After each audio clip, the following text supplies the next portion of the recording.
jockeying for position. Yeah. How'd they look today, Coach? We're making strides. I think, like I said, Monday was better than Thursday. I was anxious to see what would happen today. We're getting close to the midway point.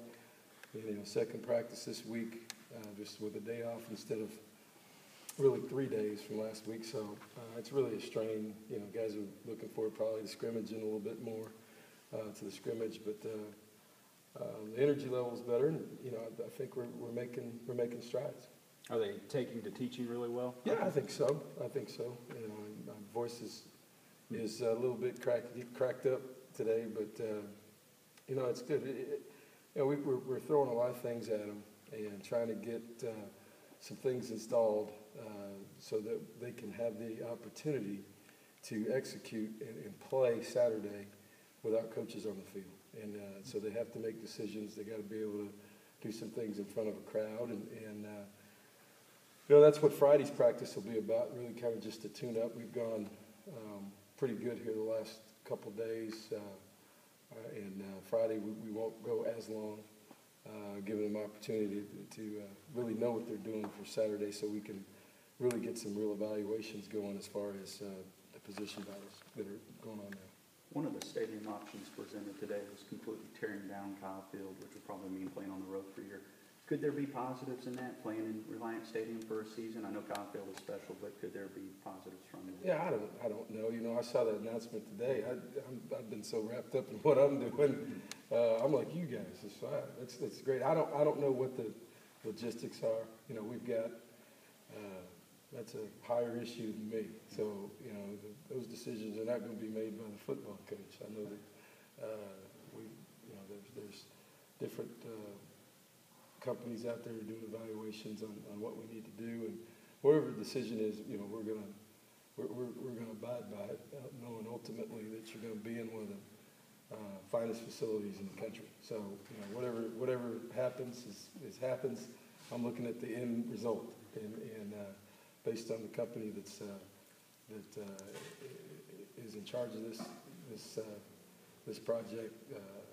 You look at some of the facilities that they've dealt with, they've built. They're some of the finest ones in the world. So those decisions will be made by somebody else, but whatever they are, we're going to figure out what we're doing. How do you think C. Mike's progressing? Well, it's hard to tell.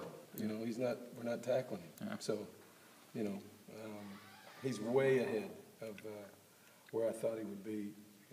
Dealing with Case last year, Case's injury was really the second or third week of the football season, and he looking at when C. Mike hurt his knee later in the year, and to come back and be out there doing anything at all is really remarkable. Case didn't do much until the last week of spring football. Us moving spring football back has helped him a little bit too, and but I think physically he's chomping at the bit. We're giving him some snaps in some non-live situations, and it's really given him an opportunity to really process the information and process the offense, and so from that standpoint, I'm glad he's out there, and I'm glad he's able to move around in practice. How are the other running backs look? All right, they're good. We're moving along. We're Ben's solid. Randolph is hit and miss. He's got a wealth of talent. He's just got to put it all together. He's a young guy. Protection is an issue for him.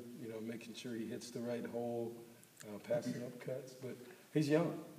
He's a freshman. He's a young guy, but he's got real explosive speed and talent. Brandon Williams, like I said, I'm glad he's here. So, whether or not he plays next year is not up to us.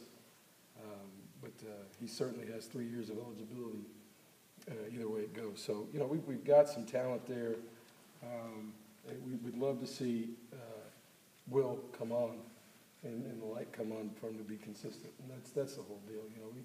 As a team, we talked about after practice just being a more consistent football team, taking advantage of opportunities and not giving things away. And we just got to be more consistent. And he's one of those guys, but he's young.